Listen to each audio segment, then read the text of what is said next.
భాష ఒక దివంగత ముఖ్యమంత్రి దివంగత తల్లిదండ్రులను ఉద్దేశించి మాట్లాడితే మరి ఆ రోజే జగన్మోహన్ రెడ్డి, ఆ రోజే ఈ యొక్క వైఎస్ఆర్సీపీ నాయకులు, ఆ రోజే ఈ అంబటి కుటుంబ సభ్యులు తప్పు చేశావు క్షమాపణలు చెప్పు అని ఆ రోజే ఆయన మందలిచ్చి ఉండుంటే బాగుండేది.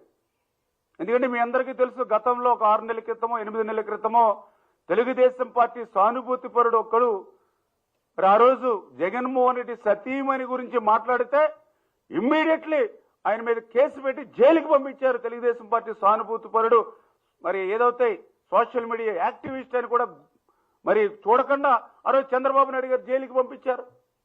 మరి అదే పని ఇవాళ జగన్మోహన్ రెడ్డి ఆ అంబటి రాంబాబు విషయంలో ఎందుకు చేయలేకపోయారు అంటే జగన్మోహన్ రెడ్డి సైకిల్లోనే అంబటి రాంబాబు మాట్లాడినటువంటి పరిస్థితి, జగన్మోహన్ రెడ్డి డైరెక్షన్లోనే అంబటి రాంబాబు మాట్లాడినటువంటి పరిస్థితి. ఏదైతే తనకి అధికారం ఇచ్చినటువంటి 5 సంవత్సరాల్లో ఒక మైన్స్, లిక్కరు, మరి ఏదైతే విలువైనటువంటి భూములు, ల్యాండ్స్, మరి అదేవిధంగా శాండ్, ఇవన్నీ కూడా ఏ రకంగా అయితే కబ్జా చేసి లూటీ చేసి దోపిడీ చేశారో అవి సరిపోవన్నట్లుగా ఆఖరికి అత్యంత పవిత్రమైనటువంటి తిరుమల తిరుపతి వెంకటేశ్వర స్వామి వారికి సంబంధించినటువంటి లడ్డు ప్రసాదంలో కూడా మరి అక్కడ ఆవు లేదు, గేదె లేదు, పెరుగు లేదు, పాలు లేవు, వెన్న లేదు, కానీ కల్తీ నెయ్యి మాత్రమే ఉందని ఏదైతే సిట్ చెప్పిందో 240 కోట్ల రూపాయలు ఏదైతే మరి కల్తీ నెయ్యిలో కుంభకోణం జరిగిందని సిట్ చెప్పిందో దాని నుంచి డైవర్ట్ చేయడానికి అంబటి రాంబాబును ఒక పావుగా జగన్మోహన్ రెడ్డి ఉపయోగించుకునేటువంటి పరిస్థితిని ప్రజలందరూ కూడా గమనించాలని చెప్పి కోరుతూ ఉన్నాం. మీకు ధైర్యం ఉంటే సమాధానం చెప్పండి. ఈవేళ నెయ్యి కావాలంటే వెన్న ఉండాలి, వెన్న కావాలంటే పెరుగు ఉండాలి, పెరుగు కావాలంటే పాలు ఉండాలి, పాలు కావాలంటే అక్కడ ఆవు ఉండాలి, గేదె ఉండాలి. ఎక్కడున్నాయండి ఇవన్నీ? మరి ఇవన్నీ ఏమీ లేకుండా నెయ్యి మాత్రం వచ్చిందంటున్నారు. అంటే మీరు ఎక్కడి నుంచి తయారు చేశారు ఈ నెయ్యిని? ఇది కల్తీ అని క్లియర్గా చిట్టిస్తే దాని నుంచి డైవర్ట్ చేసుకోవడానికి అంబటి రాంబాబును ఒక పావుగా ఆయన బలి చేశాడు ఈవేళ జగన్మోహన్ రెడ్డి. అంచేత ఈవేళ ఎంతో కొంత ఎవరైనా ఒకరే ఇద్దరు అంబటి సానుభూతి పరులున్నా, అంబటి కుటుంబ సభ్యులు ఎవరైనా ఉంటే జగన్మోహన్ రెడ్డి మీద ధ్వజమెత్తాలి.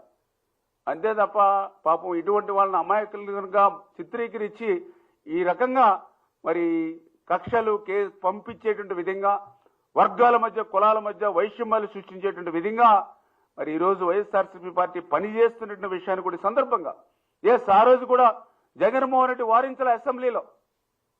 నేను కూడా ఆ రోజు అసెంబ్లీలో ఉన్నా ఎమ్మెల్యేగా.